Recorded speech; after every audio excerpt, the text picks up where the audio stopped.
Well, this episode is really special to me. The person that you're seeing on the screen next to me is the Honorable Anthony Rota. Now, Anthony is the Speaker of the House of Commons. So he's the presiding officer. So he's the one that's had to oversee all the things that have been happening. Is it since 2019, Anthony? I'm trying to remember when It's you came in. December 5th, 2019, That's exactly. right. Just before COVID started, yes. That's right. So you've had quite a task on your hand. I know that you are elected by all of the members of Parliament. So even though you're a sitting MP, you're a Liberal MP up there in Northern Ontario, it is a sign of trust and confidence when people from other parties vote for you as well, and they obviously felt that for you, Anthony. So I think that's awesome. Thank you, But Glenn. It's a real honor to be selected by your peers, and oh yeah. I'm very grateful to them and to the process that got me there. So Yeah. it's wonderful. I remember all those times I voted for Peter Milliken, and then of course I was done in Parliament, but it would have been even a greater honor to have voted for you. So I'm sorry I didn't get that opportunity. Well, But I always look to Peter, and I've consulted with Peter a number of times when I've had some questions because I mean Peter was the picture of Mr. Speaker yeah, in the House, and whenever I've got something, it's not uncommon for me to get a hold of him and say, okay, what do you think? And sometimes when he's in Ottawa, he'll drop in to the mhm, office, and we'll go over a few things together. So yeah. it's nice to see him. I remember when I And gave of my course, first it's speech in always been a the House. pleasure dealing with you as well. When Oh, we were in Parliament, when you left, the people of London lost a great source of someone who was speaking for them, and you're a wonderful MP. I remember when I first met you, Anthony. I was elected in a by-election in 2006, and I came down to Parliament, and I had to stand outside the door. And I guess the process is the sergeant at arms has to knock on the door of the House of Commons so everybody is in there. And then somebody has to come and open that door. And then I'm dragged down the aisle with the leader from my party and also the whip from my party. And people are applauding. But anyway, I have to stand in front of the speaker. But anyway, I remember the sergeant of arms. He later on became the ambassador, I think it was to Ireland. He was the one that was there when the Exactly. shooting happened outside of Parliament in Ottawa, right? And he's the one that stopped that. But anyway, I said to him, what do I do now? Because I had no idea. And he said, Mr. Pearson, I have no idea myself. I've only been on the job a week. So I thought, okay, this is going to be interesting. So the door opened up and they dragged me down, and you're supposed to act like you're not wanting to go, and they're dragging you forward. And I stood in front of Speaker Milliken, and he welcomed me into the House and then invited me to sit down. So somebody took me over to the side and sat me down to Anthony, next to Anthony Rhoda. So Ah, you were on the right side of me, and Todd Russell from the Métis community in Labrador was on the left side of me. You were quite a quiet fellow. He was quite a loud fellow. But I remember that like it was yesterday. I mean, it is a big thing. I mean, Jane was up there in the gallery and stuff. But I've often looked back on that, Anthony, and said to Jane, it meant a lot to me later on because you and I became great friends. Our families did as well after that. But to first go in there and you don't have a clue what's going on and you end up sitting next to Anthony Rhoda, that's pretty lucky. I know you had been there for a while, but you were so good to me, Anthony, and helped to teach me and coach me through certain things as I struggled. Do you remember that day? oh yeah, no, it's really something. And the funny thing is when you get into Parliament, everybody gets in there thinking, okay, we're going to get trained and everything else. Hmm. You get in there, and we've changed that, so we've got a little bit more training. But back when we were MPs, when we first started, you'd get in there, and it was like, okay, so what's going to happen? I don't know. Do whatever you think is right, and there you have to read through the book, get to know it, Yeah. and know what the rules are, and go from there. Yeah. And it is quite daunting. It reminds me of when I first became assistant deputy speaker, and I I got in there and I thought, okay, there's going to be some training there. Got up there and it's a case of, okay, where do we go from here? It's, well, these are the rules, you know the rules, interpret them. That was basically it. It's baptism by fire. Yeah. And a lot of MPs get that as well. Well, mine was a by-election. It was the only one in the country. that happened. And so when I came in, there were no teams or anything else, because usually you get some kind of indoctrination. I had nothing. But what I did have was Anthony Rhoda, and it did make all the difference. So I appreciated Anthony. And It was great to have you there. no, it was great. And we had some great years there together. I think I did want, and I appreciate you being willing to talk to me about this, because in London, we've had a lot of issues like many municipalities have across the country with things like homelessness, poverty, food insecurity, those kind of things. And I think it's so multi-jurisdictional. Like there's just so much in the way that the federal government is involved, the province is involved, the Association of Municipalities of Ontario, you know, and then also the City of London. That all these negotiations are going on behind the scenes to try to make sure that resources end up coming to London, as happens elsewhere. And also delegations from London go up and try to meet with various ministers and others to try to secure funding to help, because many of these problems are pretty extreme now. I remember when I first came to Parliament in 2006, I was able to get on a couple of poverty committees and the Status of Women Committee, and we were dealing then with Aboriginal poverty and also with missing and murdered Aboriginal women. And I remember it was a real education. I learned a lot. But I would have to say that since that time, which was 2006, so we're talking 15 or so years ago, the problems of poverty have deepened, and not just here, but in other places across the country. And I really wanted to talk to you because I think we all need a better understanding. I remember in the committees I was on, we would try to bring a motion into the House and get it passed.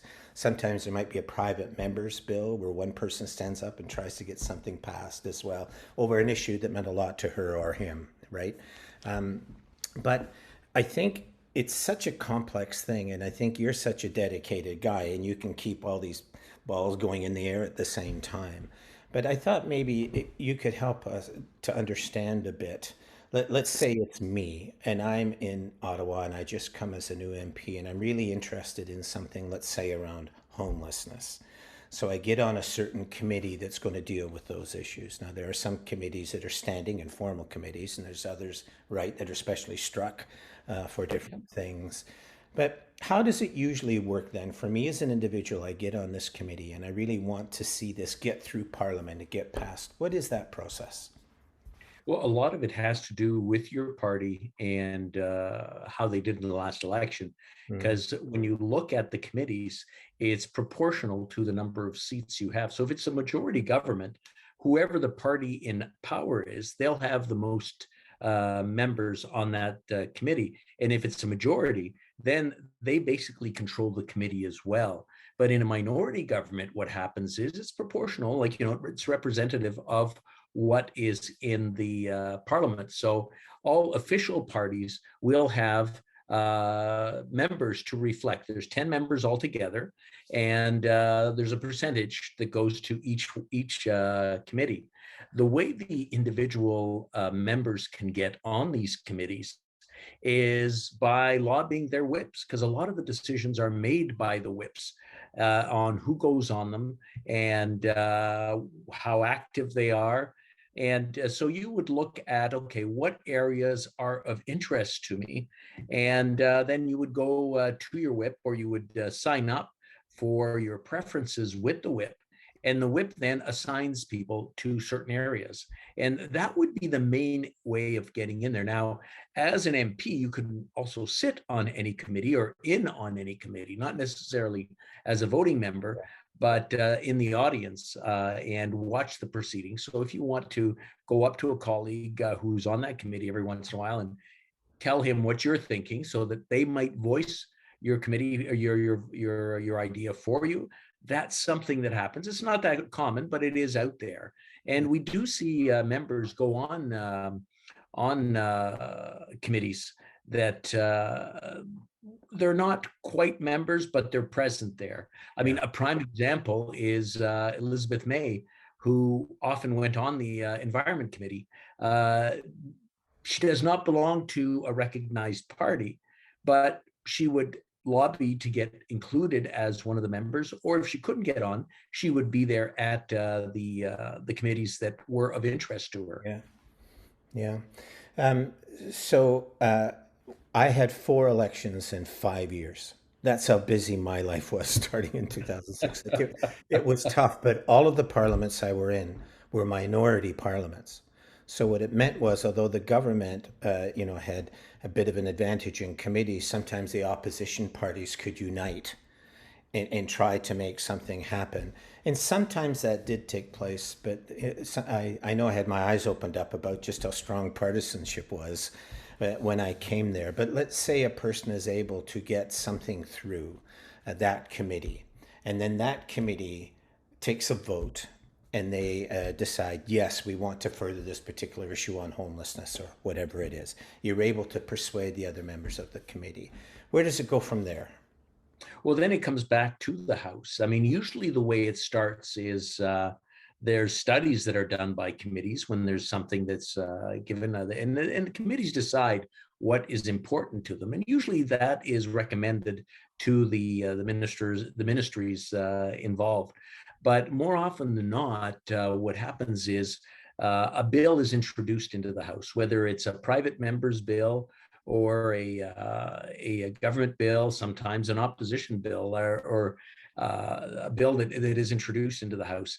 The bill is then read into the House. That's the first reading. There's no vote that takes place. The second reading takes place. After the How second long? How reading, long between those two? it could take a while. Usually it's not very long, maybe up to a month, I see. but sometimes it happens very, very quickly, like within the same day. But more often than not, it's within about a week or two of the first reading. And what happens is once you've got the first reading in, that's basically reading it and it's filed with the House. It's tabled. So after that, the next step is the second reading. And the second reading comes up and then debate takes place. So Mhm. people will talk in favor, against. Sometimes you just talk to get your ideas out there where you're not quite sure where you're going. And I've seen that happen before as well, where people will get up and say, okay, I'm looking at this, not really sure where it's going, but these are some of the steps that are some of the downfalls that I could see, or these are some of the benefits. So you put your ideas out there. And at the end of that session or that period, what ends up happening is there's a vote. And if a majority of the MPs vote in favor of it, then what happens is it goes to committee. Once it's at committee, the committee takes it and they've got a roster of different bills and areas that they want to study, and they decide when they want to put that through. So what they would do is when they put it through, they call in witnesses. By witnesses, I mean experts from across the country usually. And they bring them in and they come to the committee, and there's questions that are asked by members of government, members who belong on the government side, members who belong on the opposition side, and they try to just kind of come up with uh, what would happen. And because these people, the witnesses, are supposed experts, you can get them, and both sides get to call their own witnesses. So you might get people saying one thing on one side and a completely different thing on another. So that varies, but it makes for very interesting back and forth and information gathering. Once they've done all that, then they have to decide. They come back with a report, and the report is then presented to the House. Now, what happens is once it's presented to the House, they have to vote on it. And before I say that, once it comes back, sometimes there's no agreement, or you can't get Mhm. agreement in the House or in the committee. So what ends up happening is you'll end up with a dissenting report from the opposition party. And then you've got the report, the dissenting report, and now it's voted on a third time. So you may have some changes, you have some more debate that goes on, and then if the majority vote in favor of that bill, then it goes to the Senate and goes through the same process, 3 steps before it comes back. And sometimes what happens is, or if it gets voted down, of course, it's dead. There's no more, there's nothing else, and it can't be reintroduced into that same parliament. But if it goes to the Senate, and often what happens is senators will look at it and say, okay, we see this that wasn't dealt with, or we see that, and they'll make suggestions to make some changes. Now, once it comes back, then it's up to the House to decide whether they want the changes or not, Yeah. and go from there. Yeah. So sometimes these issues are global in scale. Like if I can remember when I was sitting with you, I think you used to be in the Martin government before I arrived, Paul Martin's government. And were you on the Defense Committee? Is that I correct? was, Yeah, exactly. that's right. You were on the Defense Committee. So I was on the Foreign Affairs Committee for most of my time there. But often you would receive visiting dignitaries, like Tony Blair's person who's in charge of international development came and visited us. And then I remember some from the Obama administration coming up. And now, we weren't the government, the other party, the Conservatives under Stephen Harper, were the government. But these folks were coming in here and coming into Ottawa and trying to massage things in their interests as well. So they would sometimes speak to a minister or speak to a committee. But I did wonder, when dignitaries like that come in there, do you have a responsibility there to host them? As speaker or Yeah, as as on a speaker. committee? That's correct. Yeah. As speaker, yes. No, I'd say it happens quite often, actually. Yeah. We'll have the speaker of another country come to Parliament, and like so far this year alone, since COVID was over, or since COVID doors opened up, I guess, we've had the Portuguese speaker, the Swedish, Polish speaker. Who else? We've had a couple of others. So what happens is you organize a meeting so that you can discuss what's going on, and often even MPs visiting would like to visit with the speaker. The Prime Minister of Latvia was here. We had lunch together. So it's yeah. As speaker, you do meet with a lot of them, and that's a part of the job that people don't often see, because I mean, what they see is the refereeing that happens in the chamber, of course, and the other two parts of being speaker is, one is being the CEO and chairing the board of internal economy Mhm. for finances, making sure everything is managed well. But the big one is diplomacy, where anybody coming to Ottawa is coming to meet with the prime minister and often with the speaker. So there are discussions that take place that deal with world events. Yeah. Peter Milliken, I think he was an example to me of somebody who he was just a bit more than all of that. He was also kind of like a counselor. He can't be partisan or anything like that. But I remember I went to see him when I was struggling over the Afghanistan issue, and yeah, he was just of a real help to me. But then there was the funny side where I went in to see him, and I filmed this one where I didn't know how to tie a bow tie, and I had to go to this reception that he had asked me to come to. And so I went into his office, and he opened up his cupboard door, and there were like 400 bow ties in there, and all of these other things. But then he showed me some other things that he and other speakers had swapped back and forth. Things were that were meaningful to them. I presume you do that as well, correct? Exactly. No, that's one of the things that we do have.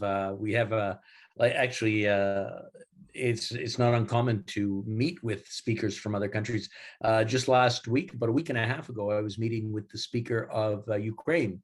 It was all done virtually, but we discussed different issues, and it was a discussion that was supposed to be about 15, 20 minutes, and we went on to about 45 minutes. It just dragged on because there was so much to discuss and so much to talk about.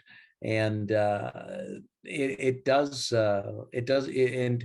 more often than not, whenever you do meet with someone, there are an exchange of gifts. There's an exchange of gifts that takes place that is quite interesting. And you're right. There are some gifts that you get sometimes, and they're quite meaningful because they've put some thought into it, Yeah. and it goes along. It means a lot.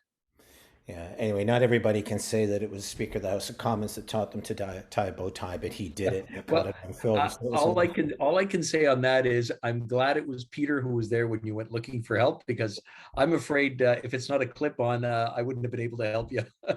understand. Now, can we get a bit personal for a sec in that I know when I was there, Anthony, I think, partisanship seemed to me to be getting a little raw. I could see it on committees, I could hear it in question period. Social media was just coming into its own then, so it was kind of everywhere. And I remember the speaker has to kind of sit there. The speaker's not a quarterback. The speaker is not a coach. The speaker doesn't have a side. What the speaker is fighting for is parliament and the proper operation of parliament. But is it your sense, and maybe you can answer this, is it your sense that that partisan nature of parliament is becoming worse and getting harder to manage? Are you able to speak to that? Yeah, no, that's a good question.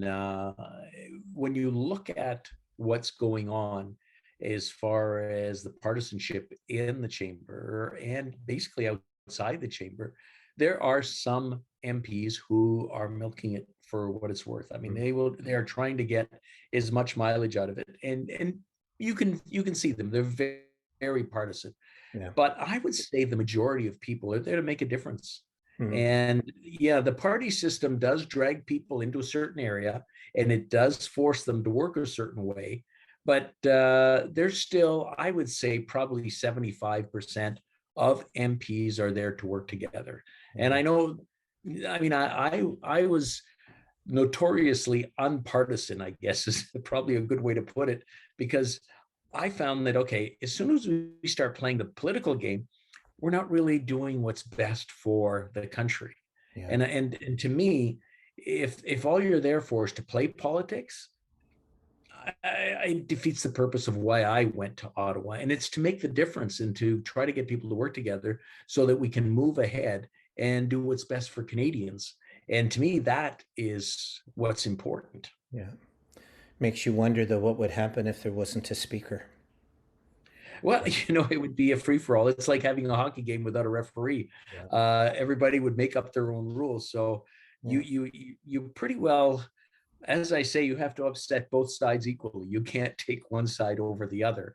Mhm. And I've been known to uh, upset both sides equally. How about that? And I mean, I think what happens is, as speaker, if you make the right decision, you're going to upset one side or the other at one point.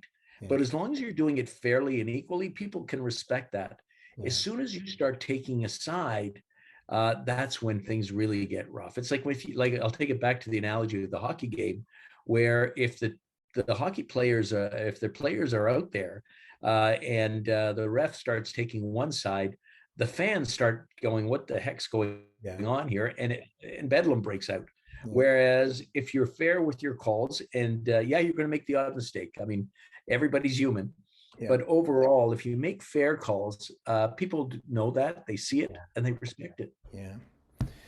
Back in 2006, something like poverty was very important to me, obviously, because I'd come from being a firefighter and a food bank director into being an MP, so I carried those things with me. But I would have to say that, as I've looked at the poverty situation, it seems to me to be becoming more alarming. And it's not just due to COVID. I mean, COVID in many ways kind of leveled it off a bit because of all of these supports that went out and helped.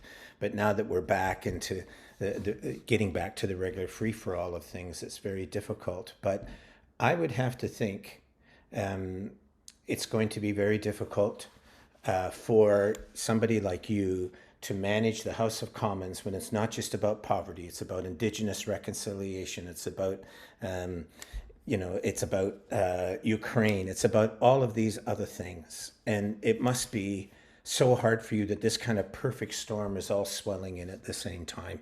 And you have to manage all that because all of these parties have interests in it and all of them want to be government.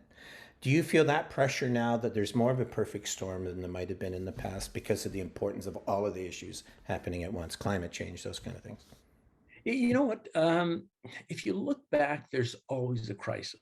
Mm, There's always something going on. Otherwise, we wouldn't need government. If everything was perfect, we wouldn't need a government because everybody would be living in the Garden of Eden. yeah, There's always a crisis going on. It's just a matter of when you're in, you look at the ones that are most pressing, and yeah, that's what you deal with. Yeah. And you have to. I mean, and more often than not, you don't have a choice. Yeah. And you talk about poverty. I mean, years ago, I remember when I did my degree, my master's degree, in and one of the biggest problems back in the early '90s, and we saw it coming, was the redistribution of wealth amongst Canadians and amongst world citizens. Yeah. And when you look at it, it's becoming more and more of an issue, the concentration of wealth at one end and the loss of wealth at the other, with Yeah. the middle class shrinking. That's something that I think we should all be concerned of. So Yeah. how do we redistribute that in a fair way to allow incentive to our business people and our entrepreneurs to go ahead, while allowing everyone to benefit from what they benefit? Because I mean, when you look at the capitalist system, if you allow it to run on its own, it gets very top heavy. All the money gets concentrated.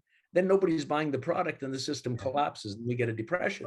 Yeah. So the whole idea is to make sure that it's redistributed to the point where the people who are maybe not as wealthy as the ones at the top can buy the products and keep the system going. Yeah. And it's common sense, but greed often takes over, and that's Yeah. something that Yeah. you look at and you think, okay, how do we get around human greed?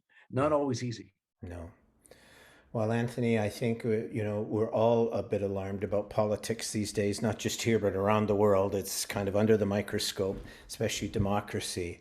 But I know you. I've known you for years, and we visit your family when we come up. But I think it's nice to have fair-mindedness as the person that is the referee. And you Oh, thank definitely you. always had that as a quality. I can remember others that didn't, but you always did. But I just feel, we sometimes talk about it here, but I sometimes feel how hard it would be to try to get these poverty issues through Parliament if a person like Anthony wasn't there trying to keep everybody from blowing the place up and trying to help others who are very sincere, the 75% that you said, trying to help them as they stick handle their things through Parliament. It means a lot to us that you're there. I really appreciate you doing this, Anthony. You're a very much a prince in Parliament, and I thank you for all the work you do there, and I thank you for your friendship with me. You guided me when I was a kindergarten kid coming through Parliament, and I've always appreciated that. And as a public, we're just thankful that you're there. Oh, thank you, Glenn. And it's a pleasure being a friend of yours. I mean, you're a good friend, and I miss not seeing you in Ottawa, but you look like you're doing well for yourself. So I'm glad to see you're still working away, and shows like this. Your heart is certainly in the right place. Yeah. Thank you for everything you do. Thanks, Anthony. I really appreciate it.